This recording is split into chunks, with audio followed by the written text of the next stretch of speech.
এলাকার মানুষ পাথরের কোন ধরনের ন্যায্য মূল্য পায় না, পাথরের খনিতে কোনো কর্মসংস্থান হয় না, এই জংশনের কোনো উন্নতি হয় না, রেল শ্রমিকদের ভাগ্যের কোনো পরিবর্তন হয় না, এই এলাকার কোন কয়লা খনির শ্রমিকদের ভাগ্য পরিবর্তন হয় না। লুটেরা মাফিয়ারা বছরের পর বছর যুগের পর যুগ এই সম্পদগুলোকে কুক্ষিগত করেছে। প্রিয় পার্বতীপুরবাসী, আপনারা আহাদ ভাইকে ভোট দিবেন। এই ভোট হচ্ছে আহাদ ভাই এবং আনোয়ার ভাই দুজনের জন্য।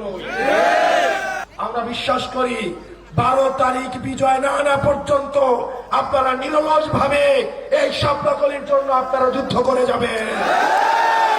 মনে রাখতে হবে, ভোট কিন্তু প্রার্থীর কাছে নেই, ভোট হচ্ছে ভোটারের কাছে।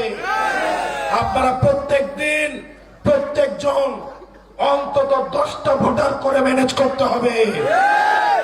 আপনাদের আগামী 12 তারিখ পর্যন্ত ঘুম খাওয়া ভুলে গিয়ে আপনারা ভোটারদের দ্বারে দ্বারে যেতে হবে।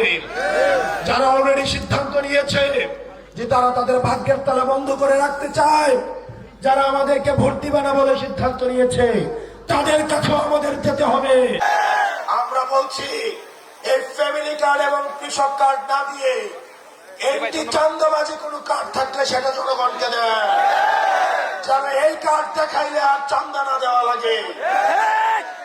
এই পার্বতীপুরবাসী, আপনারা ওনার এই স্যাক্রিফাইসকে যদি উনার মর্যাদা রাখতে চান, তাহলে এই পার্বতীপুরে দাঁড়িপাল্লাই হচ্ছে শাপলাকলি।